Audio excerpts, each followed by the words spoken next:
in overtime games. They had 3 in a row back in the non-conference. And this was a huge matchup with the number 9 Baylor Bears, your Baylor Bears, coming into Bramlage.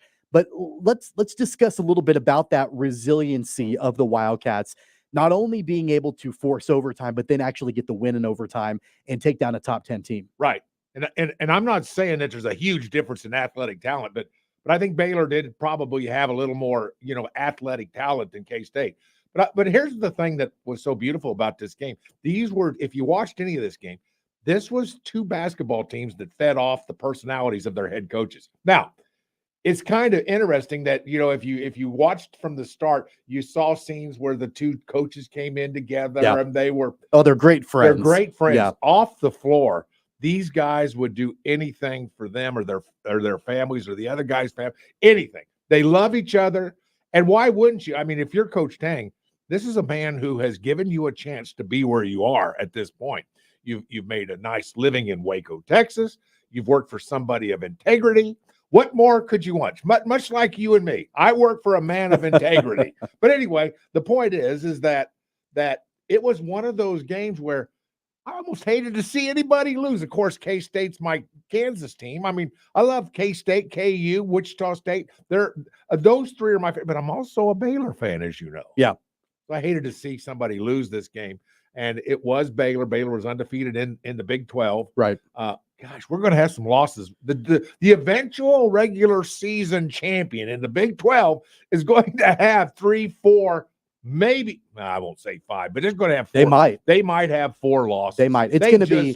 It's a battle of attrition, and it always is in the Big 12, where you've got really, really good basketball teams just beating up on each other week in and week out. And we're only a handful of games into the conference. We got a long way to go. And I think that, again, it tells you a lot about Kansas State. It tells you a lot about Baylor. I thought they looked really good. I feel like about midway through the second half, the style of the game kind of switched into, hey, just like survival. Who can win the game? Just find a way to make it work. Tyler Perry, another rough shooting night for him. 3 of 14 from the field, 1 of 8 from 3, but he made up for it at the foul line, 11 of 12 shooting free throws. Of course, you take a look at that. He made it to the line a lot. I'm sure that's something that Baylor fans will, wring their hands about a little bit, is just the fact that Tyler Perry made it to the free throw line quite a bit in that game. But it came down to overtime. It came down to a massive 4-point play from Arthur Kaluma in overtime. And we've got audio, Wyatt Thompson's call of Arthur Kaluma's 4-point play in overtime. Here's Tyler Perry driving underneath the goal, into the corner. Finisher for 3 on the way. No. Rebound to Gasson. Back out to RJ. And now to Kaluma. Arthur for 3. Yes! And in that one, 20 seconds to go. Arthur Kaluma hits an improbable 3 and has 11. The Wildcats are back in front, 65-64. And, of course, Kaluma added an additional point there and finished with 12. Man, of course, Wyatt Thompson is phenomenal. He on the call is so great. And you heard all that action right here on KFH last night. But, Paul, I mean, in a situation like that, when it's down the stretch with 20 seconds or so to go in overtime, and you're looking for an offensive spark, you heard that call where there were a couple of misses. Dorian Finister missed a shot. David Gasson, I know, got the rebound, but you're trying to find a way to get the ball in the hoop. That ended up being the difference maker in the game. Well, there were a lot of, yes. Ultimately, that was it. Of course, you're singling out one. There were a lot of fantastic plays. Yep. And, you look at this league and you think to yourself, I don't know about you, but I watched this league, these 2 teams go at it. Now, granted, it was extra special, partly because of the coaches and the energy that the 2 coaches brought to the floor. You could actually feel that. But I'm sitting there thinking part of the time throughout that game, something, the Big 12's darn good. Big 12 is I think obvious. It's obvious to me. If they're not the best conference in the country. Oh, they are. Well, I think they are too. But I mean, you're going to have somebody's. There's no. I think that this year, and this is the conversation every single year. What's the best basketball conference in America? And I think that in previous years, you could probably make cases for other conferences, and it would be a good debate. I don't think it's a debate at all this season. I think the Big 12 is objectively the best conference in America. And I would challenge anybody to find me a conference that is any better. I mean, just take a look at the AP Top 25 poll. I think when it came out the other day, there were 8 Big 12 teams in the top 25. You're not going to find that in any other conference in America. And that's what makes this conference so much fun to watch. It makes it such a challenge to not only win games, but to win the conference. And going back to what you mentioned a couple of moments ago, Paul, the number of losses that a conference team, that the winner of the conference will potentially have at the end of the conference season. I mean, you kind of hesitated to say 5. I don't think that's out of the question if it's 5. Honestly, I really don't. Yeah, I did hesitate. You picked that up. I thought that might be a little too much. I don't know, but it could be. Yeah. And I mean, because what are we 3-4 games into Yeah, the we're Big 4 12? games in. 4 games in now. KU already has a loss. See, I would have thought KU was, if anybody was going to skate with 1-2 losses and win this championship, it would be the University of Kansas. But here we are already this close into the beginning of the season, 4 games in. There's still a lot of Big 12 basketball to be played. And here you go. Kansas already has a loss. I'm telling you, Tommy, it's the best conference. The energy of these 2 teams last night was just palpable. You could just feel it. You could just, the hustle, the play, the great technique. That's not going to surprise you. You look at the defensive stances of these guys. You look at the fire in their eyes. You look at all that stuff, and you think to yourself, man, oh man, this league's going to be great. These 2 teams are going to be good. Yeah, both these teams are going to be in. They're going to be in the big dance. There's no question in my mind, and I don't think anybody else would doubt that as well. And obviously, your question would be, well, how many Big 12 teams get into the big dance? And, right. And I'm sitting there thinking, could half the league get in? Maybe. I think more than that. I think more than that. I mean, there's 14 teams, so you're talking 7. I think, there's 8 teams right now in the Big 12 that are in the top 25. Well, there you go. So I think more than that. I mean, I think that we could be looking at 8, 9, maybe 10 teams. I don't know. Just take the whole conference. I mean, honestly, you can take out Oklahoma State. We'll talk about them in a little bit. Well, yeah. You can probably take out West Virginia at this point. Right. I mean, they're 6-10 overall, 1-2 in conference, but only 4 games into the conference season, there's only 1 undefeated team remaining in conference play in the Big 12, and that's Texas Tech. And they've only played 3 games. They played their 4th conference game tonight on the road at Houston. That's not going to be an easy test for the Red Raiders. They're the only undefeated Big 12 team remaining. KU is 3-1. We'll talk about them later. Baylor, of course, with the loss last night inside Bramlage, they're 3-1. K-State moves to 3-1. They're at the top of the conference right now. And then you've got BYU, Cincinnati, Iowa State, and others. I think TCU is a really good team, but they're 2-2 in conference. Yeah, they lost last night. Houston is a top 5 team in America, and they're 1-2 in the Big 12 right now. I mean, it is just absolutely brutal. But going back to K-State, and we'll talk KU a little bit later. In fact, next segment, we'll talk about the Jayhawks. But talking about Kansas State, you're looking at it right now through 4 conference games. They're 3-1. They're 13-4 overall. They're not a ranked team. They've only lost 1 time at home. What's the ceiling for this team? Are we looking at a top 25 ranking at this point? Are we looking at a team that legitimately could battle for a Big 12 championship? Well, they just beat a legitimate top 10 team in the country. I mean, yes.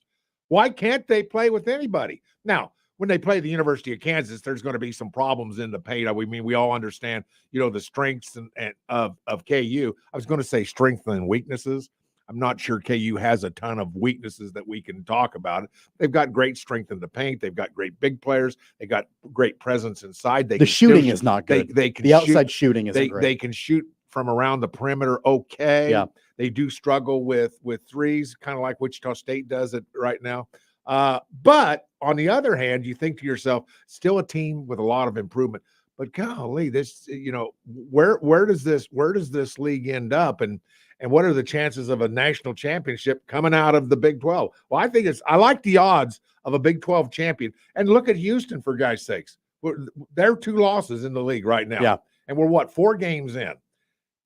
When they had their second loss, you realize they were ranked number 2 in the nation. And they were undefeated. Number 2. They were undefeated in the non-conference. That's right. They get into Big 12 play and they lose 2 games. And going back to the Wildcats, I mean, when we've talked about it before, it is, regardless of the way things pan out in the conference, I think it is a testament to Jerome Tang and his ability coaching this team. mean, keep in mind, they lost Naquan Tomlin.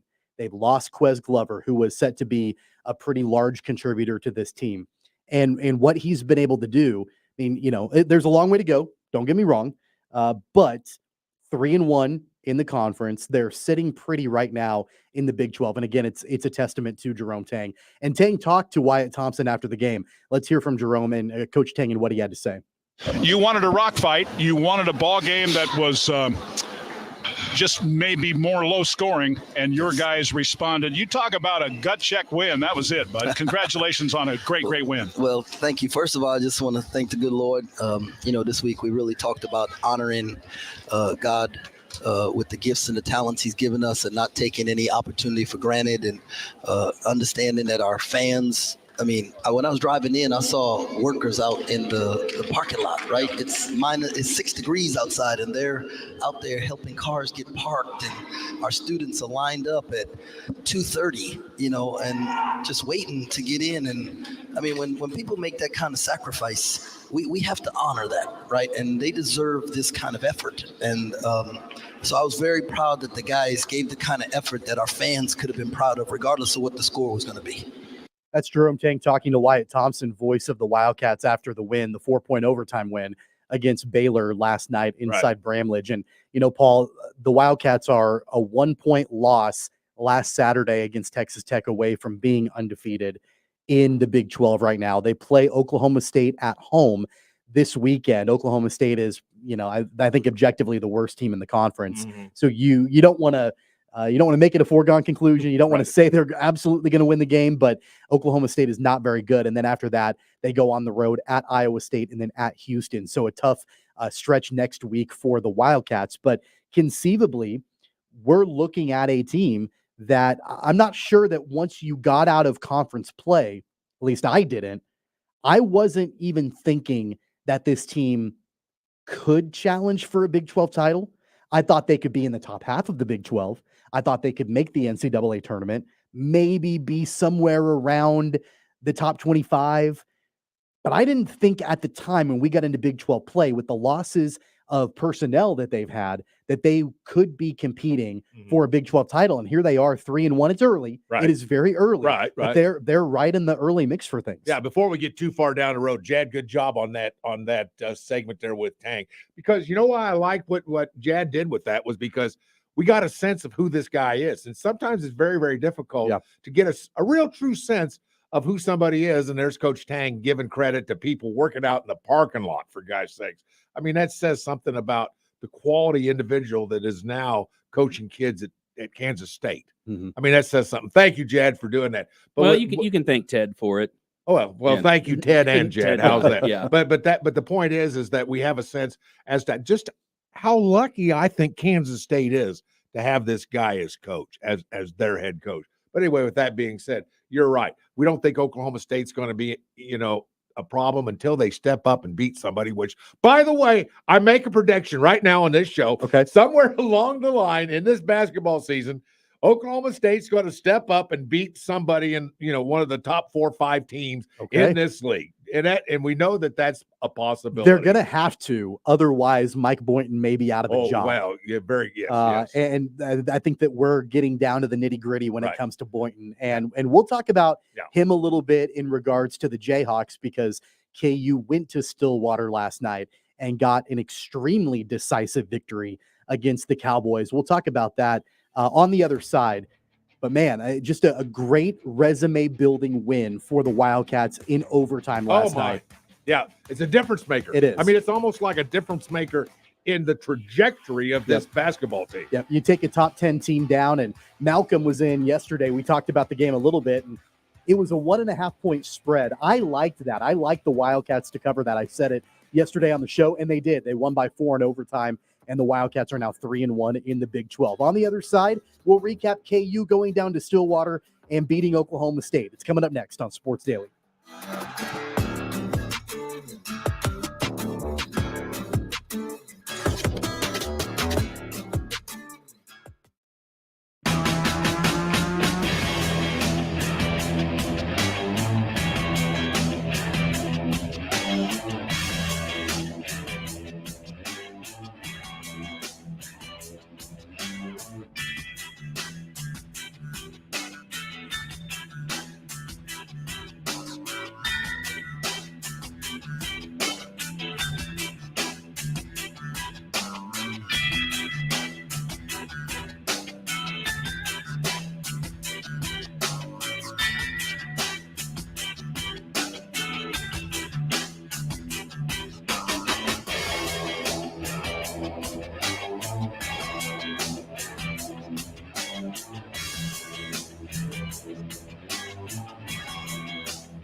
I haven't got all day. 869-1240. Time to get busy. This is Sports Daily on KFH.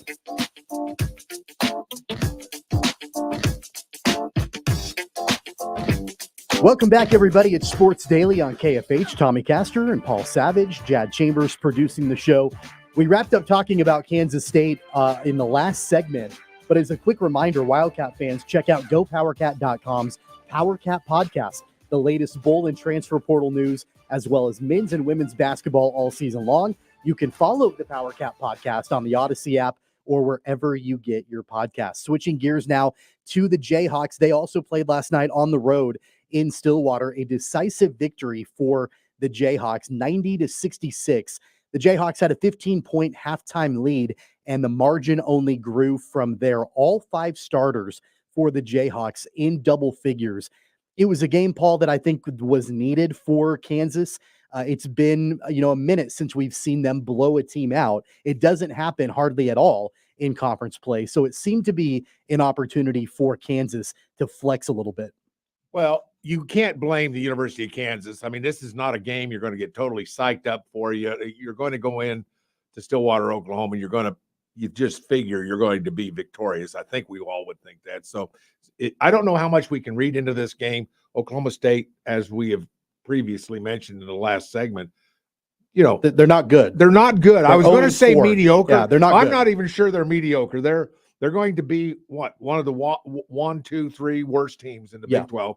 So with that being said, I mean, I don't know what we can take from this game. I mean, once we get into a fiery game with Baylor and Houston and K-State even, I Yeah. mean, we can throw them in. There There's have been a gonna couple of those already with TCU, that's right. Oklahoma. Well, the TCU was a gritty game. By the way, I have a lot of respect for Coach Dixon and what he has done at Texas Christian. Are you kidding? That's a heck of a job, isn't it? I mean, and they are fighters. What are they? 19th in the country. I think they're somewhere in that. They're in the latter part of the top 20. I don't feel like they were really even in the conversation to potentially compete for a Big 12 title. I know that, Jimmy Dixon has had the Horned Frogs playing better in the last couple of years, but they certainly, in my mind, kind of came out of nowhere. I wasn't paying very close attention to TCU. I think they're a real contender in the conference. Oh, they're going to beat some teams, and you're thinking to yourself, well, where did they come from? Well, they're pretty darn good, folks. They're going to be just fine. Thank you very much.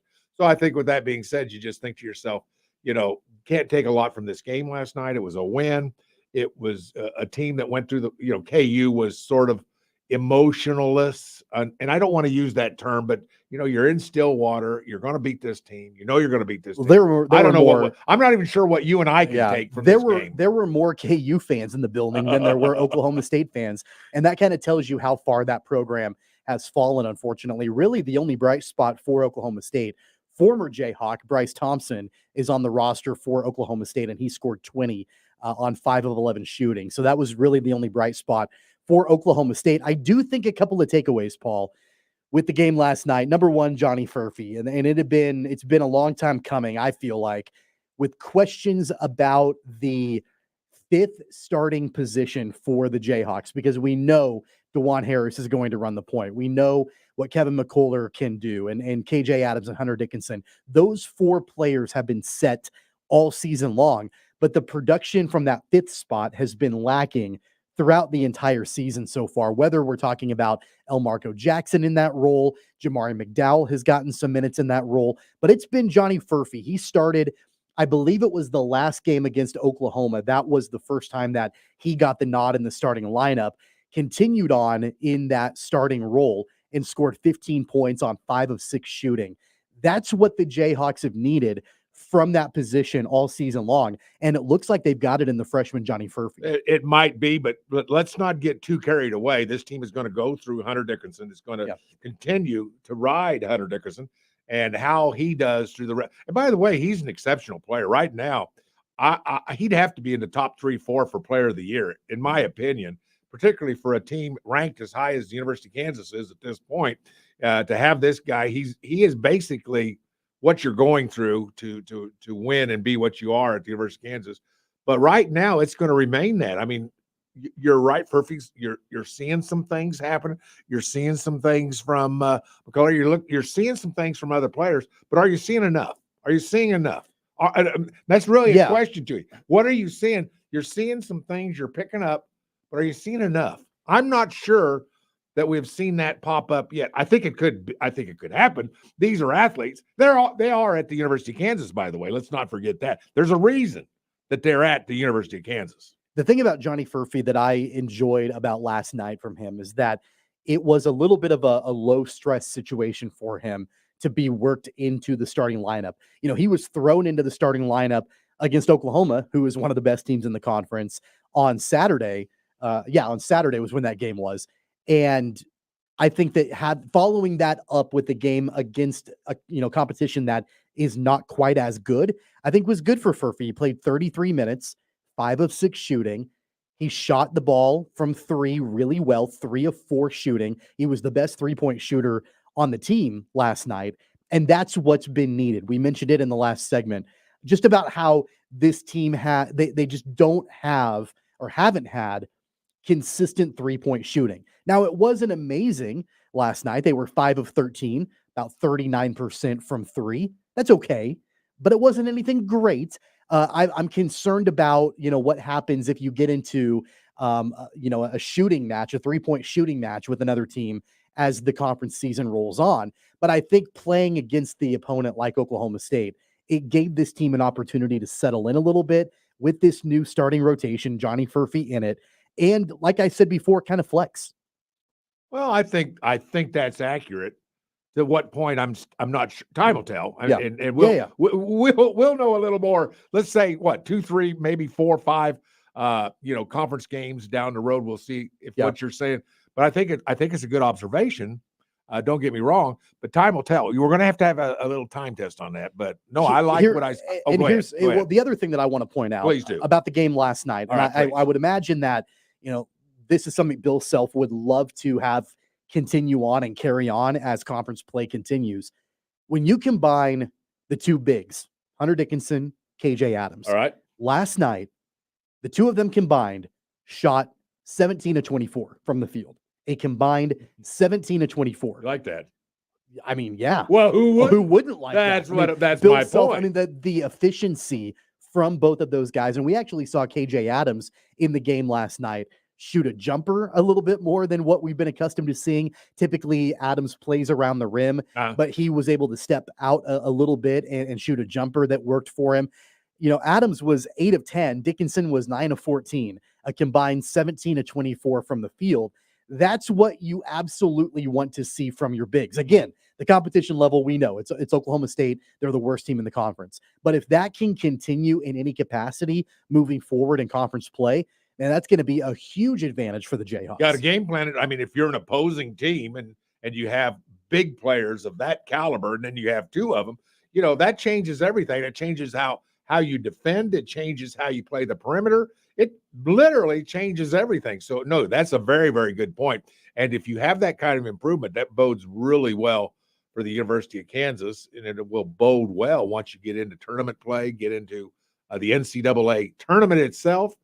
Oh man, by that time, KU could be really, really formidable, because who really right now has a Hunter Dickinson? I mean, I guess you could say Edie at Purdue. Maybe, that's about the only one. Maybe, yeah, maybe. Yeah, but I'd still take Hunter Dickinson over Edie anyway. At least I would. Maybe I shouldn't, but I would. But so nobody's got. Yeah, this is boding real well. It's setting up real well. You're seeing the development of this team. Now, KU is still not a team fully developed. There is still upside to be had with this team. You know who would admit that first? Bill Self. I'm sure Bill Self would. Bill Self would admit that first. Yep. And in the games where it's not working for Hunter Dickinson, and the defenses are doubling him, tripling him, whatever. Right. Then at that point, you look for other opportunities like Kevin McCullough, who might be the most complete player in America. DeJuan Harris, who is still, you're correct, I think, developing his offensive game and coming into his own. Let me ask you this before we wrap this topic up. I got Big 12 basketball. Sure. We're 3 or 4 games into the conference season right now. Texas Tech undefeated, KU, Baylor, Kansas State right behind, and then you've got a mess of teams right around 500. If you had to pick right now, who's winning the conference? With what you've seen in the early stage of Big 12 basketball. Can I give you two? Okay, Let me give you two. KU and Houston. Now, you didn't mention Houston. I didn't. They're 1 and 2 in conference. They're right 1 now. and 2 in conference. But dang, have you watched them play defense? Is there a better defense? Well, they get after it. That is, and I'm that. And you know how much I love defensive basketball. You know how much stock I put into playing defense. You want to win a championship, you get good at defense. That's what you do. And I'm just saying that there's not a lot of teams in the Big 12 as good as Houston on the D side. Yep. So that's why I know it's kind of weird for me to say that here. I'm picking a team right now that will potentially win the Big 12 championship with 2 losses already. But I think Houston would be my pick, because defense is going to win them games that may not win other teams' games, but they will win because of their defense. And I think, just from what I've been able to see, and I've watched them play 2 or 3 games over the course of the season so far, Houston gets after it on the D side. They get after it, Tommy. We haven't mentioned BYU much. They've kind of been the quiet team in the Big 12. They're awful good. They are really good. They're 2 and 2. They already have 2 losses in conference. I know. TCU has 2 losses in conference play. Oklahoma has 2 losses. It's a jumbled mess right now. It will probably continue to be as the conference season rolls on. The Jayhawks this weekend, they're on the road in Morgantown taking on West Virginia. And even though West Virginia is down a little bit, it's always a difficult place to play when you go into Morgantown. That game is at 3:00 on Saturday. We're going to take another break. On the other side, Paul, let's get into Patrick Mahomes' helmet. Some news from the manufacturers of the helmet about what happened in the Oh, my game on gosh. Saturday and that cracked helmet in the freezing cold weather inside Arrowhead. We'll talk about that. And on the other side, it's Sports Daily right here on KFH.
Welcome back, everybody. It's Sports Daily on KFH. And Paul, I'm really excited about today because it's basically tropical weather outside today. We're going to get up above freezing for the first time in, gosh, I don't know how long, almost a week. Right. I think the high is like 38 or something like that today, which that sounds beautiful. It's like short sleeves and shorts weather outside. Right. Last night I had dinner with some coaching buddies of mine that I've coached with over the years for a long, long time.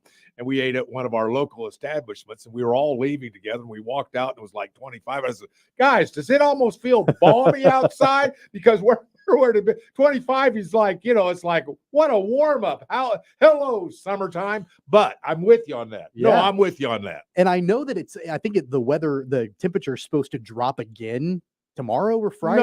No, wait a second. For like Jad? just for a couple of days. Isn't that right, Jed? Is that? Yeah. It's not. I didn't know that.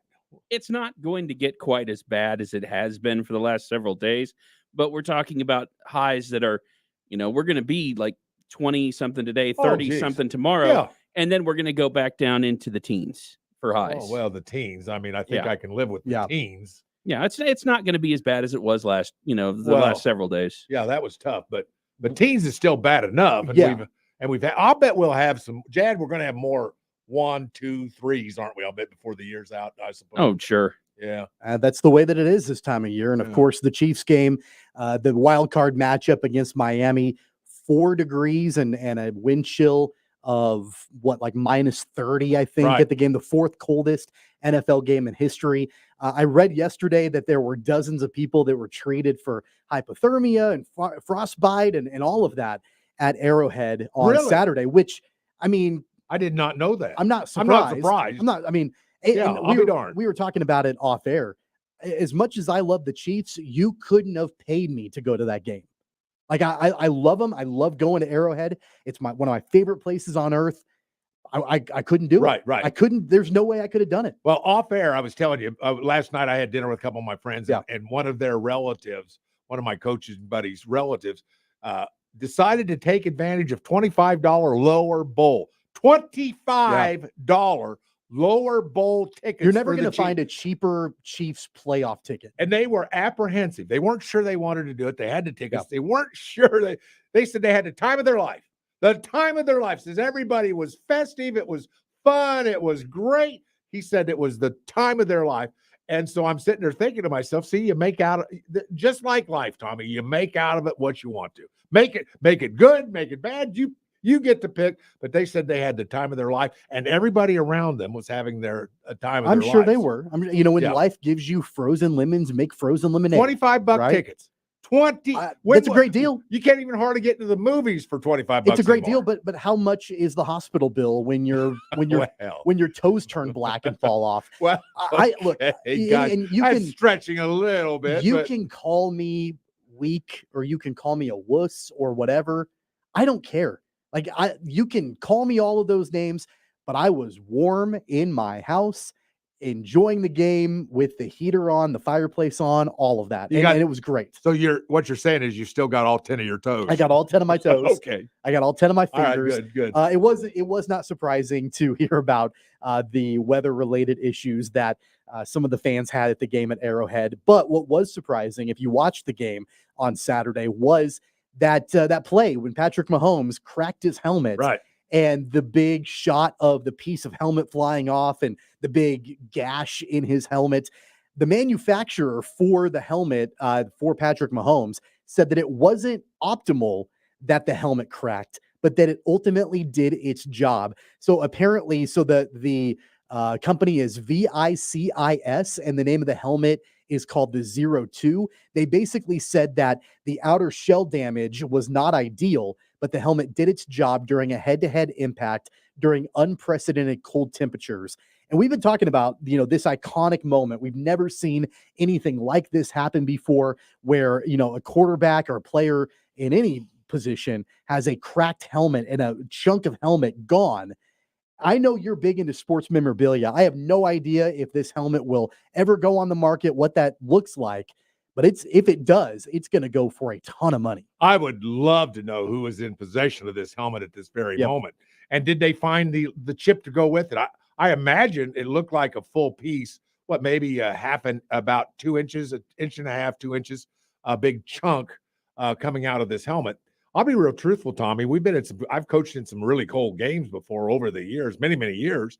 Never had a helmet break. In fact, it's rare that you have any kind of crack in any kind of helmet, which is why, by the way, you moms and dads, high schools around this, they send their helmets in every year to have them recertified, Right. Have them checked for fission cracks, to check the integrity of the shell. It's really prudent by all the teams and the high schools that they do, and colleges too, by the way. Pro teams, NFL teams almost have their own helmet department, if you know what I mean, or they send them off to these independent people who recondition literally on a weekly basis. As you know, helmets always come out fresh after a big game. They still come out the next week looking like they're brand new, no marks, no nothing. It's because they're always reconditioned and made to look right.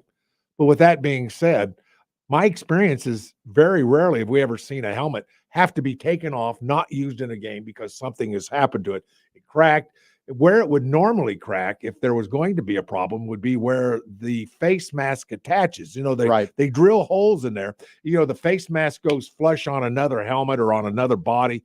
It puts tremendous pressure on those holes that are drilled out with the screws going through to hold this is a roundabout way of saying no. That's where the problem would be. To have a chunk out of the top pop out. I guess the point I'm trying to make is, how the heck does that happen, Tommy? Yeah. So, how does that? Because I don't know. I don't know. And of course, you make lemonade out of lemons. Yeah. Well, the helmet did its job. So here's the statement that this is the statement that the company that manufactures the helmet that they released. They said, while outer shell damage is not ideal, the 0-2 helmet did its job of protecting Patrick Mahomes during a head-to-head impact during unprecedented cold temperatures. The exclusive multi-layer technology employed in the VICIS 0-2 helmet utilizes a deformable outer shell. I don't know what all this stuff means. Impact absorption layer followed by a stiff inner shell. The design approach is similar to the crumple zone of modern cars, effectively absorbing and dispersing impact forces at the point of contact. I have no idea what that means. They're basically saying, look, it did its job. It protected him, even though it cracked because the weather was so cold. And I'm sure that in their minds, they're like, we don't want people thinking that our helmets just like crack under normal conditions. They're blaming the extreme cold weather. And I kind of understand that. I mean, it was ridiculous. Right. We don't see weather conditions like that hardly ever in football games. Right. And so I get they're coming out and trying to make sure that people know, hey, our product is safe. Watched a lot of football over the years. You have too. Have you ever seen a chunk of a helmet Not go like that. flying like that? Not like that. And watching it live. Yeah. I did a double take. I mean, I questioned myself. Right. I said, did I see what I think I just saw? I literally questioned. No. Is that it? No, that can't be a chunk. Oh, that is a chunk out of a helmet. I mean, and it's one of those things which will, as long as you and I live, we'll never see that happen again. And by the way, I don't blame this company. They put a spin on it that is basically the only spin they could have. In other words, they're saying the helmet gave enough not to cause harm. So that what they're saying is the impact where the helmet broke, it was so severe, but we absorbed enough that we let the helmet is designed to go with it a little bit, give up, and you can always replace. In other words, it's kind of smart on their behalf. I'm not quite sure I buy that, but it makes sense. You give a little bit, but what else are they going to say? What else are they going to say? Hey, our helmet just broke. Like they're going to come out and talk about why that happened. Now the temperature had some 100% had to have something. And Patrick Mahomes after the game, he was less critical about that. He was more critical about the fact that his backup helmet, it took him a minute to find, and it was frozen, and he couldn't figure out a way to get it like on his head where it was comfortable. That was the big issue. Was they brought out a backup helmet, and I watched him fidget with it and fumble with it or whatever, and just it was freezing cold. And, so they had to take some time to get that helmet warmed up and all of that because his primary helmet obviously had a big gash out of it. Right. Now, in defense of the equipment guys there for the Kansas City Chiefs, you don't expect your starting quarterback to need a new helmet, midway through, what was it, the third quarter? I can't even remember what quarter. He was in the third quarter. It wasn't. I thought it was in the third quarter. But, and they have these big equipment trunks. I mean, they travel with this stuff. You know, Yep. they can reconstitute an entire football player. You know, with all the equipment they carry. You don't think you got to keep heated up, you know, a football helmet that's never going to be used, hasn't been used in what, forever for a quarterback in particular, another helmet for a quarterback, that. So it'd be cold. Of course it'd be cold. It'd be sitting in an equipment trunk. That's where it would be. And of course it would be cold. Well, So I get it. By the way, the Chiefs go to Buffalo this weekend for the divisional round. We'll talk about that in the second hour, but yeah. Did you know that Buffalo is expecting another foot of snow right in the next couple of days? Oh, by the way, before we go to break, Yeah. we were going to talk about value as a piece of sports memorabilia. Yeah, I'm what do you telling you, think? I think $750,000. That's kind of what I'm thinking. I'm thinking this might be the most desirable football helmet as a collectible, as a piece of sports memorabilia to ever come down the pike. I mean, this is it. You got basically a Hall of Famer, and you got his helmet, and it's cracked, and it's special, and it was on TV, and it was in the playoffs.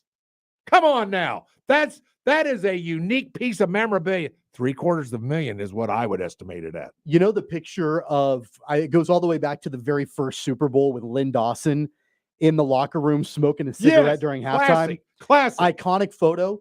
I think the picture of Patrick Mahomes with a chunk out of his helmet is right up there with the Lynn Dawson cigarette picture in the Super Bowl. Good point. Well, like I mentioned, we're going to talk the divisional round in hour number 2 and the fact that Buffalo looks like they're going to get another foot of snow before the game on Sunday. So we'll dissect all of that, talk about more about this divisional round coming up on Sunday in hour number 2. But on the other side, we'll be joined by Wichita State Athletic Director Kevin Saul for our bi-weekly visit. It's on the way. Hour number 2 coming up on Sports Daily.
Jacob Albracht, Tommy Castor. This is Sports Daily on Wichita's #1 sports radio, 97.5 and 1240 KFH.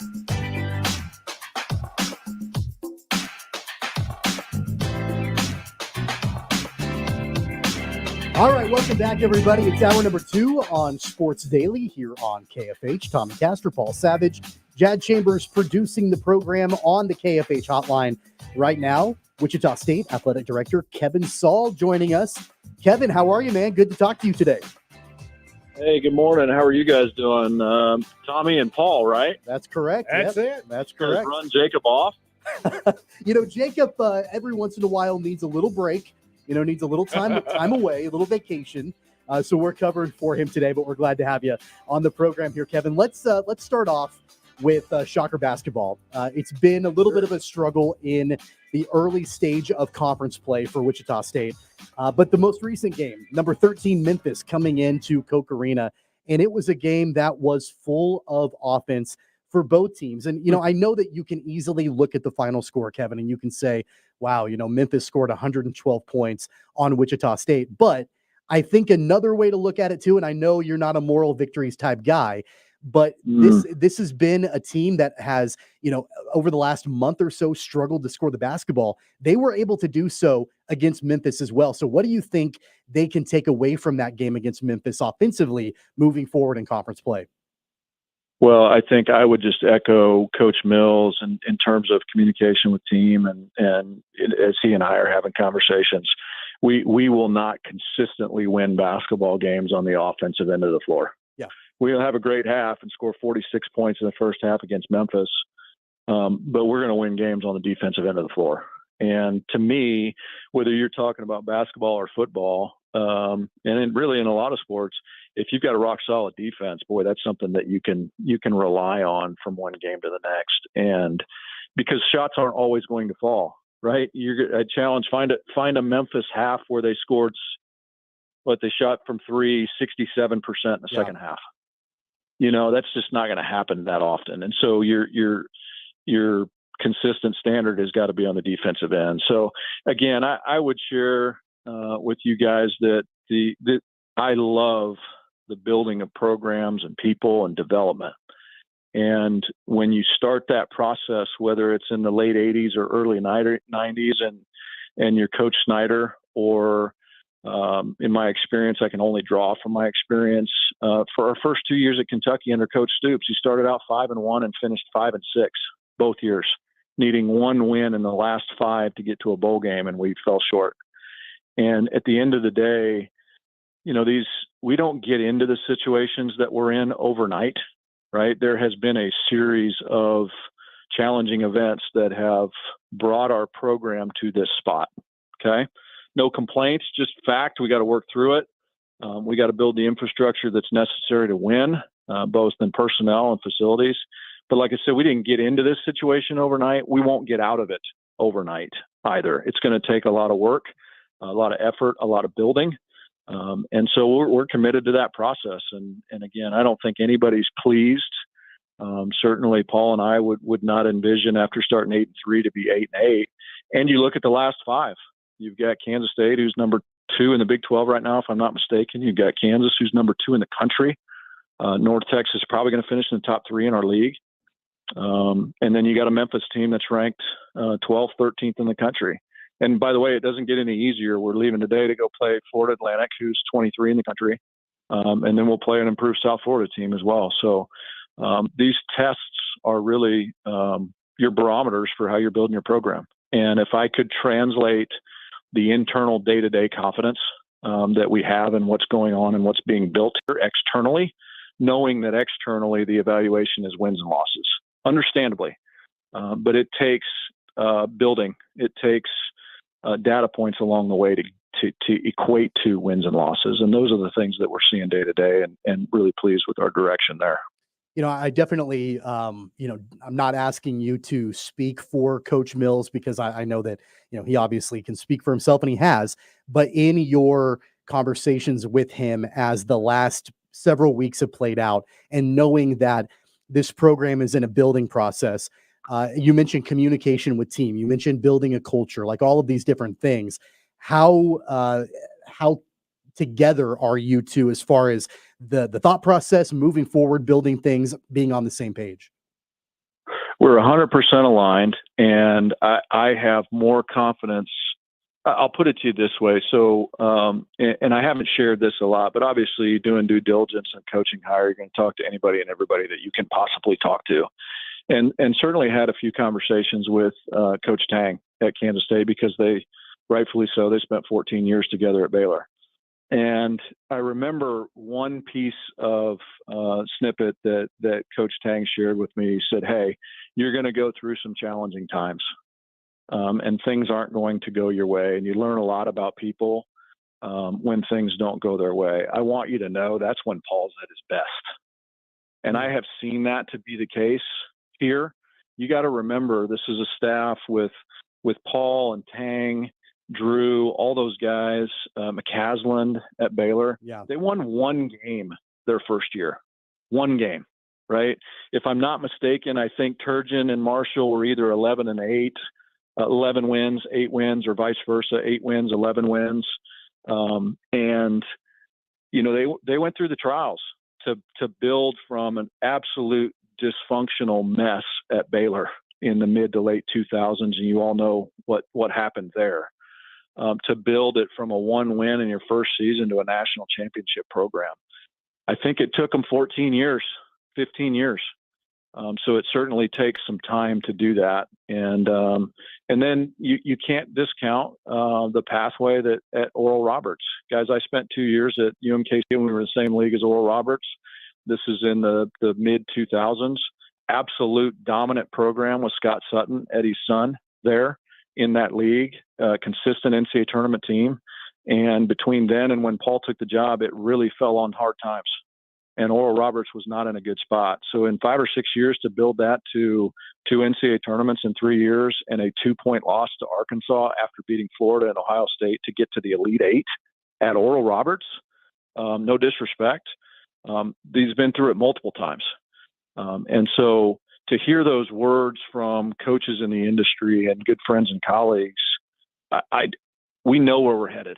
And I think the greatest challenge for us is instilling external confidence in a way that is genuine, authentic, relevant, based on what we're seeing here day in and day out. You know, Coach, you look at this league at this point, the American Conference, and you think to yourself, you know, this is a pretty good league. You know, you've had 3-4 games into the conference now with a bunch of new members. Your thoughts on the reinvented American Conference at this point? Where are we? Where's it headed? How good do you think the potential is to be that good basketball conference year in and year out? Well, I think there's real potential there, and I think it already is. I mean, if you look, you've got 2 nationally ranked programs in Memphis and Florida Atlantic. You got a really solid club in North Texas. You've got a Charlotte team that has had some very interesting results. I think they actually beat Florida Atlantic early on, maybe January 4th or 5th. So you've got some really strong clubs, and we've said from the outset that we think the league is going to be very strong, and it's on firm footing, because if you look at the last 8 teams that were competing last year, if you count the CBI, the NIT, and the Final Four, 4 of those 8 are now in our league.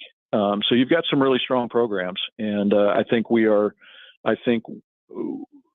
headed in the right direction as a league. Obviously, you want to be a league that can get minimum 2, 3, and 4 teams in the tournament, and obviously that changes your direction as a league, and we're working towards that effect. But and we certainly will be a very strong part of that as we move forward. So there's a lot of high expectations from the league's perspective for Wichita State, and obviously we want to meet those as well.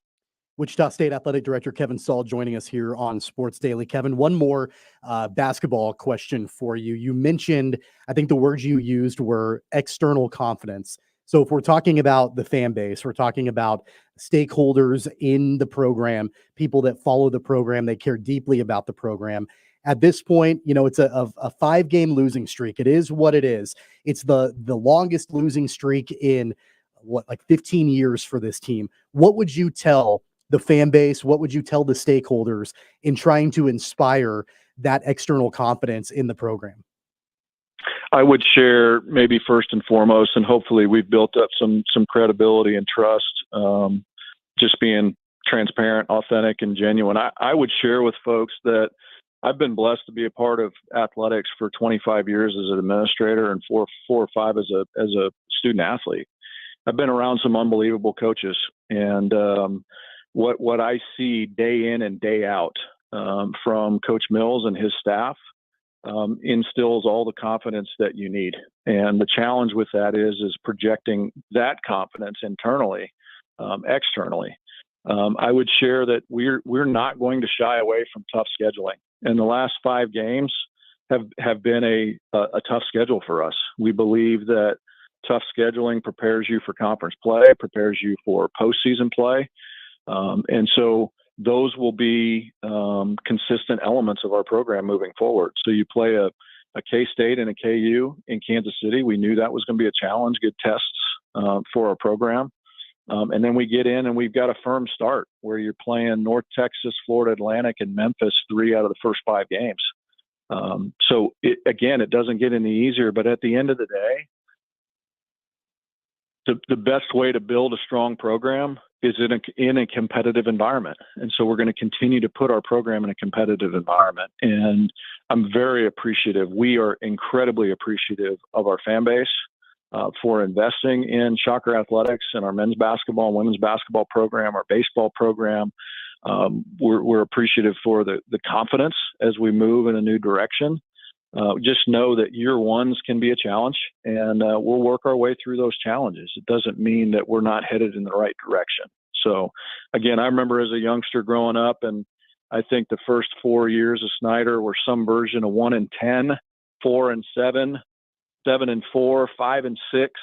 Man, it just takes some time to build this thing, and I promise you, we're headed in the right direction, and we're as confident as we have been.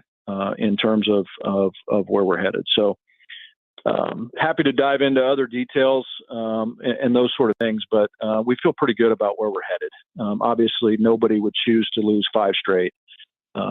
Again, understanding that probably 3 or 4 out of those 5 are going to be NCAA tournament teams at the end of the year. Well, and, I think just adding my 2 cents on it as well. I mean, I think that it's been pretty easy to see the talent that's on this roster. And, even just watching even the first half against Memphis was some of the most fun basketball that I've watched inside Coke Arena in a long time. And so, clearly it's a growing process. Clearly, there are things that are building with this program. But at the same time, as you well know, expectations are there. Expectations from the fan base, expectations from, folks that care deeply about the program. But I do think that and I'm sure that you probably have seen it as well. There are flashes of quite a bit of talent within this program and what can really be turned into a lot of success. Yeah, and I think that's a great point, because I think that's another data point that hopefully will instill some confidence externally in what we're doing. And the other thing I would share with you that we obviously promoted pretty heavily in November, but we'll keep talking about, is the future and recruiting and NIL, and all those things are really, really important. Based on our records, guys, we've had 12 top 150 players in the country come into our program out of high school in the history of our program, based about as far back as we can go with recruiting services and those sort of things. But we have 2 coming in next year. So both guards. And so I think that's another data point from a confidence perspective. And nobody's given up on this year. We're going to pour everything we have into this year. Our players, our coaches, our staff are committed every day, and they're grinding every minute of every day. And the future is bright because we're doing some things that we haven't done in a long time on a recruiting side as well. So those are all positive signs. And again, guys, I would share with you, there is a direct correlation between academic performance and eventual athletic performance. And when you look at a men's basketball program with the turnover that we've had in this roster, to achieve a team high record history of the program semester GPA last year, that is a positive sign, because we've all seen enough where if you have a young person on a basketball floor or a baseball field that you can't count on for to execute their assignments on the field, then typically you struggle counting on that young person to execute assignments in the classroom, and the reverse is true as well. And so all signs are pointing in the right direction. We've got a committed group of young people, our coaches, our staff, and we'll keep grinding away at it. Kevin, before we let you go, the news yesterday of Wichita State softball being picked first in the preseason softball coaches poll. The two teams right behind them are two newcomers in the conference in Charlotte and North Texas. And the softball season starts right around the corner, February 9th through 11th at the Bearcat Classic in Texas. Of course, preseason polls are what they are, but there are some pretty solid returners in Allison Barnard, Sammy Hood, Alex Aguilar, and others coming back to play for Christy Breadbinder's team. What's your outlook here just a couple of weeks before we get underway in the softball season? Well, I would put a whole lot more credibility in Coach Breadbinder's outlook of our team, but obviously we've had several conversations. I think we're going to probably offensively, obviously it would look a little bit different when you take Sydney McKinney out of the lineup. Yeah. But you've got some really talented offensive players on our squad. You've got a little bit of speed. So we might score it a little bit differently than we have in the past. But I think Coach Breadbender has also shared publicly that she's as excited about our current pitching staff as she has been in her time at Wichita State. Now they're young. So obviously we'll make some young mistakes, but I think we'll be very, very strong on the mound. I think offensively we'll have to get a little bit more creative, and Elizabeth Economon just does an awesome job managing our offense, of course, under Christy's direction. And she's very creative, and they'll find a way to score in different ways than they have in the past. But obviously excited about a number one preseason selection.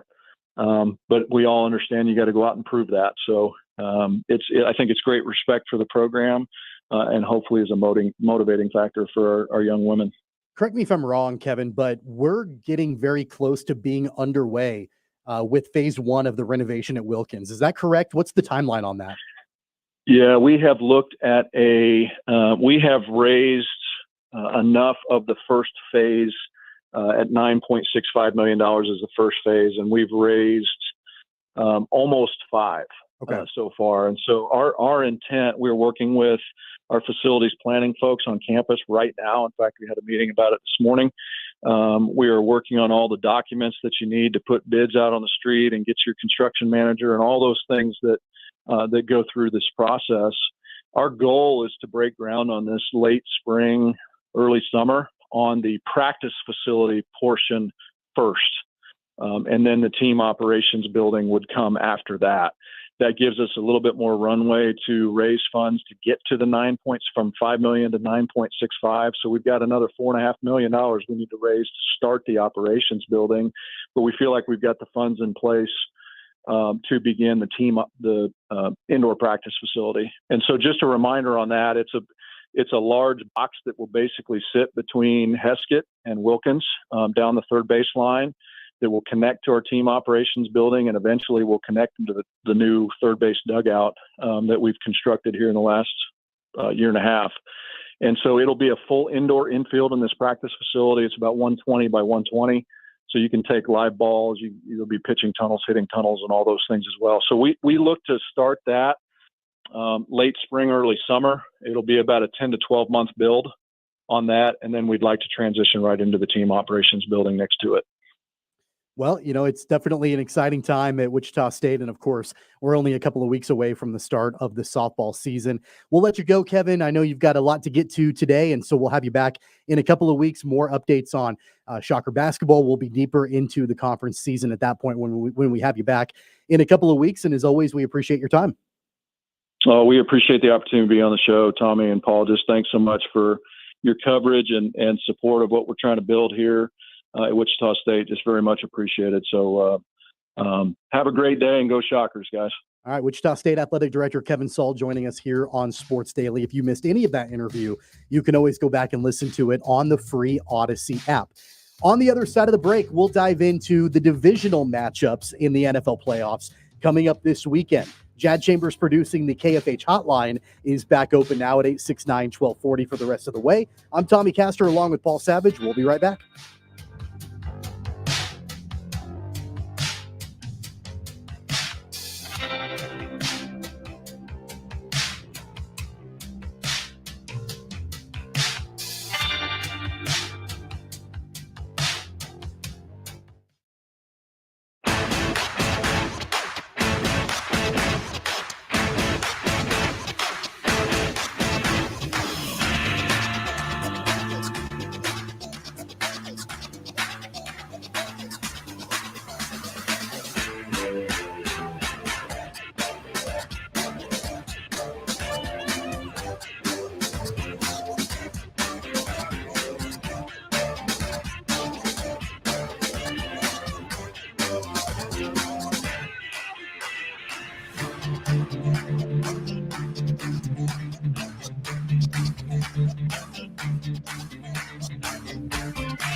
Our thanks to Wichita State Athletic Director Kevin Saul for joining us on Sports Daily. As I mentioned before, if you missed any of that interview, of course, you can always go back and listen to it on the free Odyssey app.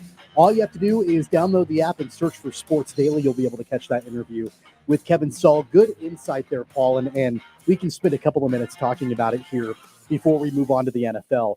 I know it's a tough stretch for Shocker basketball. 5-game losing streak. It's their longest losing streak since 2009.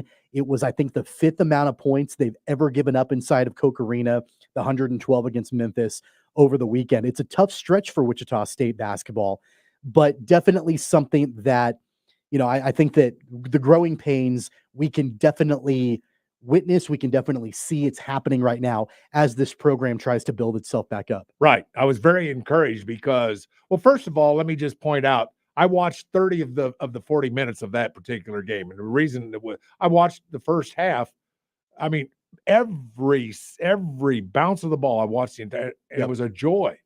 It was so much fun to watch. It was so much fun to watch. And I was just hollering in my living room, for guys' sakes. It was wonderful. And yet the one thing in our interview with Kevin, he understood what they shot the ball well. And isn't it amazing when threes go in, what that does to a basketball? I mean, at one point, 6 straight threes for the Shockers.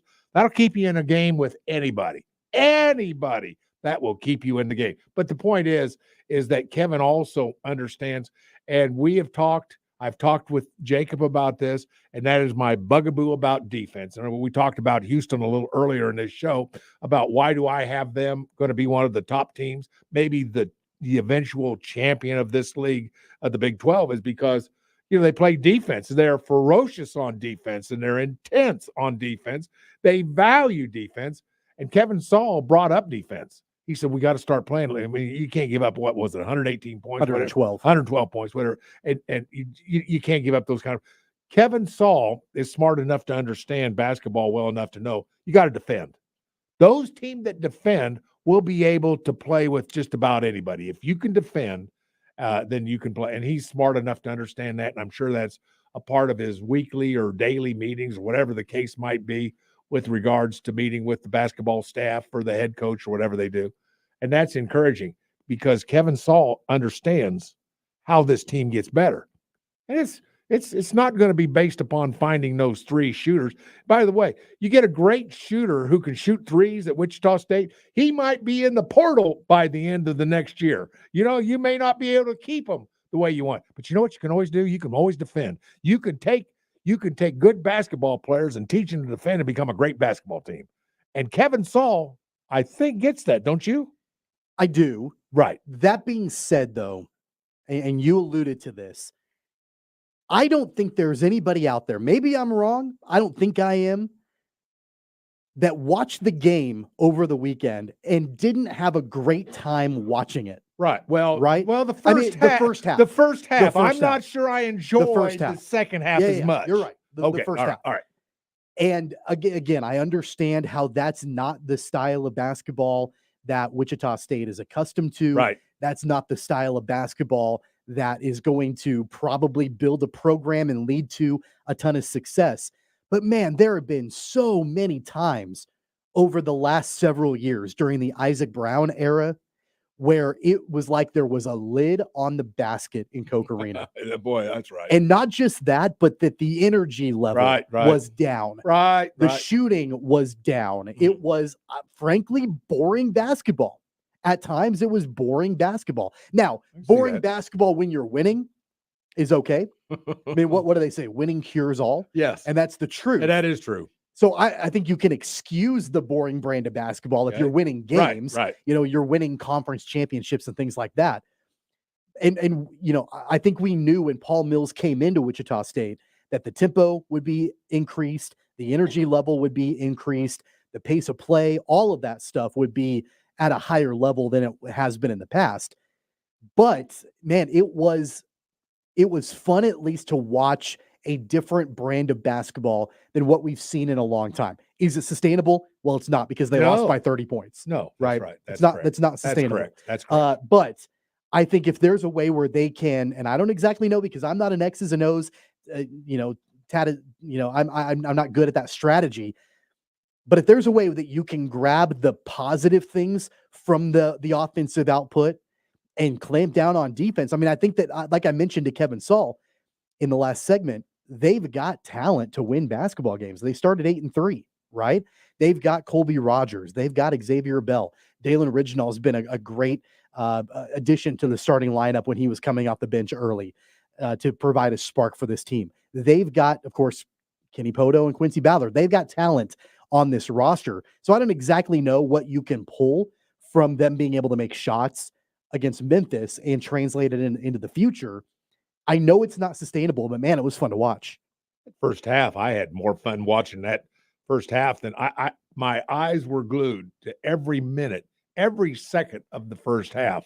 And it was really fun to watch threes go down.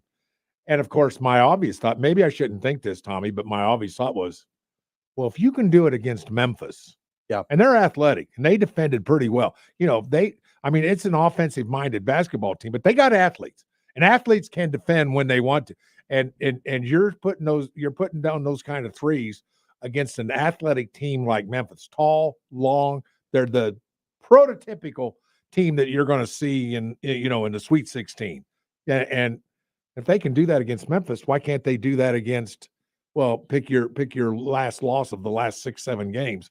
Pick the team you want, but why can't you do that? And that's my question to myself. So yeah, and look, Kevin Saul is completely correct when he says that it's been a tough scheduling stretch for Wichita State. You've got KU, you've got K-State, Memphis, North Texas looks to be really good in the conference. I get all that. I understand that. That makes sense. That being said, though, expectations are what they are. And even though we're in year one, yeah, I know Wichita State lost some players. Jaquan Walton, as an example, is now at Memphis and lit up the Shockers inside Coke Arena the other day. well, The expectations are there, though, regardless of that. They've got to overcome that this season. So I appreciated him saying that they're not giving up on the season, right? I appreciated that because it'd be easy to pack it in and say we've lost 5 in a row. It's not going to happen for us this year. You can't do that. well, that you bring up something. You just lit a fire under myself.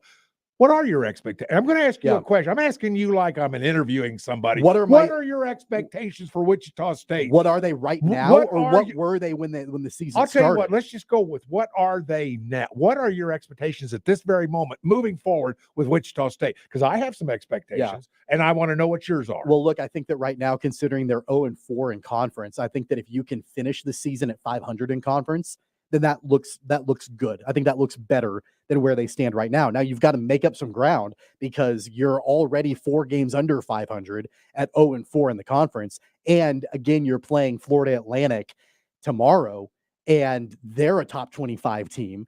They made the Final Four last year. They're a really veteran, talented, well-coached team. So if the Shockers don't get it figured out tomorrow, they'll be 0-5 in conference play. So if you can try to find a way to battle back and at least get to 500 in the conference when the season is all said and done, I think that would be my best case scenario for Wichita State. Let me be right a little more specific because I'm not sure I got the answer that I'm looking for. Okay. My question was, what are your expectations? Not on a generalistic, if they can do this or they can do that and they can get to What do I think is going to happen? What do you think? Okay, you're coaching. Sure. And you're going to see Coach Mills and say, Coach, here's what you need to do. Here's what I would do if it were me. Here's what I want. What are your expectations of this team? Specifically, what would you have them do to get better? So, like Kevin Saul mentioned, you can't rely on outside shooting, right? That's just not. No, that's true. That's not the identity of this team. Right. Even though you've got Colby Rogers who can make some, you've got Xavier Bell who can make some. All right. I don't think you can rely on that. And I don't think that they necessarily are. You have to play better defense and you have to limit what opposing teams do in transition. Right. And, Memphis, they're high flying. They're the best team in the conference. I think they're better than Florida Atlantic at this point. They're high flying. They shot the lights out of the basketball. And there are sometimes, Paul, and I'm not trying to make excuses here for Wichita State, but there are some times where it's not about a lack of defense. It's just the other team, they're just making shots. And there were several of those in the second half with Memphis where it's like, I don't really know what more Wichita State could have done there. The guy just made the shot. That happened several times. Now, were there breakdowns defensively? Sure, there absolutely were. That's uncharacteristic of a Wichita State basketball team that we're used to seeing over the years. So I think at this point, you've got to get back to basics a little bit. You have to do everything that you can to stem the tide. I liked the move that Paul Mills made, bringing Dalen Riginal into the starting lineup, because I think he brings a spark. I think he brings energy. But you've got to figure out what in the best way possible when you're playing teams like Memphis and Florida Atlantic. How are you going to limit them? How are you going to disrupt their flow of offense? I don't think they did that particularly well against Memphis. Well, that is much more. Thank you, because that's much more specific of what I want. I personally am in agreement with what you're saying, and I'll just sum it up this way: defend the hell out of somebody. Get in their face. You break down. You defend. You know what I'd like to see? I'd like to see some 49-48 basketball games. Is that realistic? Well, probably not to that extent. Not right now. No, yeah, probably but not like that. How about 53-54? Yeah. 53-55, something like that. Defend. Because you can get good. You can create defenders. sometimes it's almost impossible to create shooters. I know it's impossible to create 7 foot. I mean, you're born 7 foot. You can't create one. You can't take a 6'6" guy and make him 7 foot. Yeah. But you can develop defenders. I want to see this team defend, and I'll keep harping on that. And I think, as much as I want to see this team shoot the three well and go that route, it's not who they are. I'm not sure That's they not have. who they are. That's right. And whoever develops is going to go into the portal anyway. You're not going to be able to create a great 3-point shooter and then think he's going to stay around 2 or 3 years. That's not the way of the world anymore, is it? I mean, there's places that are going to pay those guys a heck of a lot more money than they can make at Wichita State. Those guys they go in the portal. That's just the life that we live. But by golly, you can defend and you can develop defending. And I guess I know I harp on this almost every show, but it's what I think. It's what I really believe. Yeah. And I believe this team can do it. But I think this team's got to want to do it. Defending is 90%. It's desire. I mean, that's your old high school effort. coach. Yeah, it's 90% wanna. Yeah, you got to wanna. And look, I appreciated what Kevin Saul talked about with the fan base and all of that. I agree. I've mentioned it before. I know Jacob has said it before. The worst thing possible with any program, not just Wichita State, but the worst thing possible is for apathy to set in and develop. I think it's okay to be angry. I think it's okay to be pissed off. I think it's okay to, not to think that the 5-game losing streak is not acceptable. A team that was 8-3 is now 8-8 and 0-4 in conference. It's not acceptable for Shocker basketball. I think it's okay to say that. The worst thing is when people stop paying attention, when people stop caring and stop saying, it doesn't matter what the record is. That's the worst thing. And I think that we're still far away from that, but you've got to stem the tide now. Like I mentioned before, it's the longest Shocker basketball losing streak in 15 years. Right. At 5 games. Right. You have to stem that tide. And it doesn't get any easier on the road at Florida Atlantic, a Final Four team from a year ago. That game is tomorrow night. So there are definitely probably some adjustments that need to be made. Paul Mills mentioned earlier this week in an interview that everything is on the table to try to stem the tide and to try to turn things around. And I know that that's going to be a major priority for him as we not only get into the game tomorrow, but as conference play rolls on. Let's step aside for another timeout. When we come back, we will get into the divisional round of the playoffs, Chiefs and Bills on Sunday night in primetime, and then the other matchups coming up this weekend. We'll talk about all of them on the other side on Sports Daily.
Welcome back, everybody. Sports Daily on KFH. It's a Wednesday edition of the program. Tommy Castor, Paul Savage, in for Jacob Albracht, Jad Chambers producing the program. Paul, the divisional round of the playoffs upon us, starting on Saturday. Of course, the Chiefs play the final of the 4 games this weekend on Sunday night in Orchard Park, taking on the Buffalo Bills. You sent this to me earlier this morning, talking about outside of the Chiefs and Bills game, which one is the most intriguing. And I'd like to know. I think for me, I think they're all really good matchups. I'm really excited about watching the Packers and the Niners. Are you? Just from what we saw from Green Bay on the road in Dallas last weekend, traveling to San Francisco, and of course the 49ers have had a couple of weeks off now. They should be well rested, healthy, and all of that.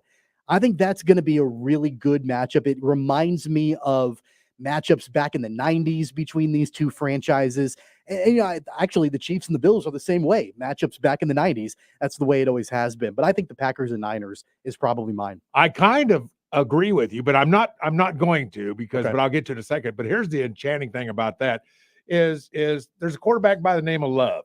B Love. It's on the back of most of the helmets now. It's B Love. Isn't that what all the helmets say, whatever it is? But anyway, I'm not paying attention to that. Yeah, Jalen Love. This is a kid that I didn't think could play. Yeah. At the start of this year, Tommy, I thought to myself, what is this kid doing on the field? And the Packers stuck with him. And by golly, he looked like a pro, didn't he? He looked like a pro this last weekend in the victory over the Cowboys. He has come as far as anybody. So I get you. I get that. But there was a point at this season I said, Packers, what are you doing? What are you playing this kid for? He can't play. And yet he's been able to develop, and now he's pretty good. But the game that really fascinates me, I'm going to be real truthful, the game that I find fascinating is the Texans and the Ravens. And part of it is I'm enchanted with the rookie head coach of the Texans. I'm enchanted with the rookie quarterback of Nobody thought they'd be here. Who thought? Nobody thought they'd be here right now. Are you kidding me? Or not at all. And I'm not sure that there's a better quarterback to build a franchise around as a rookie than CJ Stroud. Right. Who would you take right now? Love or Stroud? That's a great question. Love has the advantage of being on a roster longer and working under Aaron Rodgers. Right. But man, Stroud has lit the world on fire this season as a rookie. Now, I definitely think that in retrospect, he is, I mean, clearly this is obvious, better than Bryce Young, better than any of the other rookie quarterbacks that are out there right now. No, they are. And I think this is really interesting with all of the matchups this weekend, Paul, is that in a year where we've had so many backup quarterbacks playing in the NFL, and there have been tons of them. I think the number is like in the 60s, the number of different quarterbacks that started a game in the NFL this year. All 8 teams that are remaining have their starting quarterback. You've got Stroud, Jackson, Love, Purdy, Mayfield, Goff, Mahomes, and Allen. All of them have their starters. They're not playing backups. There were a couple of teams that made the playoffs that had backups. Mason Rudolph for the Steelers was one of them. There were a couple of others. But man, by and large, it's teams that are riding with their star quarterbacks that are left in the NFL. Yeah, and I like your strategy also when it comes to the Packers, because boy, did they knock Dallas off the ball. Now, I mean, there's all this talk about, well, Dallas was playing a small front because they wanted to pin their ears back. Dallas was unprepared. They were unprepared. They were outcoached. You're kind of right. But boy, did they knock them off the ball. Have you ever seen inside zone cutback run as well as it was run against Dallas? It was a thing of beauty. Well, and Aaron Jones looked like he was Barry Sanders out there, the way he was running the football. It was amazing. Yeah. And you don't see NFL teams get knocked off the ball like we saw the Green Bay Packers knock the Cowboys off the ball. It was a thing of beauty. And yet there's something intriguing about the Texans. And I'm not necessarily a Texans fan. I mean, I went to college in the state of Texas, but I was never really a Houston Oilers fan or now a Dallas or a Texans fan. I'm not that. But there's something about this team, the quarterback, the rookie head coach, who this team believes in. I mean, this is a team that loves their head coach. And of course, I would say most of the teams in the playoffs that are left, they have great respect for their coaches, or you wouldn't be where you are now. Final 8. I mean, come on now. But with that being said, for me, it's kind of the Texans. I find that a fascinating story, and particularly the development of Stroud. It's something to really behold in a way. I think that the Ravens are by and large the best team remaining. I think just from a talent level, they're the most complete team. I think they're better than the 49ers are. I think that they are the best team remaining in the playoffs. That being said, though, I think the Texans could give them a game. And just from what we've seen from CJ Stroud, he's got guys like Nico Collins, and Devin Singletary has quietly been one of the best running backs in the NFL, a really solid defense to try to limit Lamar Jackson.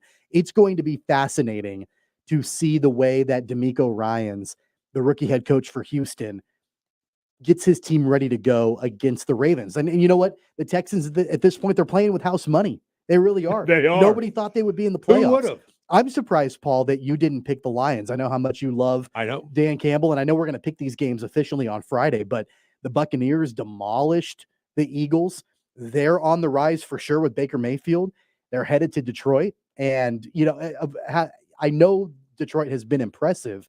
I think this could be a great game too. I mean, I think all 4 of these games, they're going to be really tough to pick. I think they're going to be pretty close. Well, I'm going to follow that game. Gosh, I just figured out I'm going to watch a lot of pro football this weekend, a lot of it, because better clear your schedule. Because that is one of the games that I find intriguing. You're right. I've been a Dan Campbell fan all year long.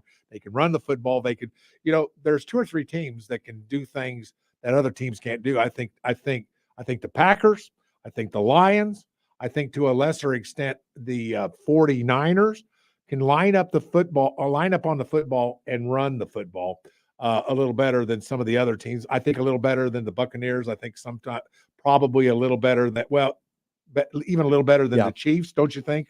To a certain extent. I mean, Pacheco's looking good, but I mean, but you're not going to line up and dominate a team, not like the Lions can or the Packers can. Yeah. You're not going to line up and run play after play and basically tell the other team, we're going to run inside zone, stop it. And because we all knew, and we got to a point with the Packers, didn't you kind of know what was coming? Because I kind of knew, and I'm no genius. The best thing about the Buccaneers and Lions game, I don't know if you saw this, but Todd Bowles, the coach of the Bucs, was doing a press conference. A reporter asked him how prepared he and his team were going to be for the weather. And he was like, well, don't you know Detroit plays in a dome? They play inside. What are you talking about? I didn't catch that. That was the best moment that I've seen so far leading up to this game. We got to get that, Jan. We got to get that, okay? All right. We're going to take our final time out. When we come back, we'll tell you what's on the network today. It's Sports Daily on KFH.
All right, everybody, that's going to wrap things up for us on a Wednesday. Coming up on the network today, Jim Rome at 11, Bob and Jeff at 2, Zach Gelb at 4, the Chiefs Kingdom Show at 6 o'clock with Mitch Holtis.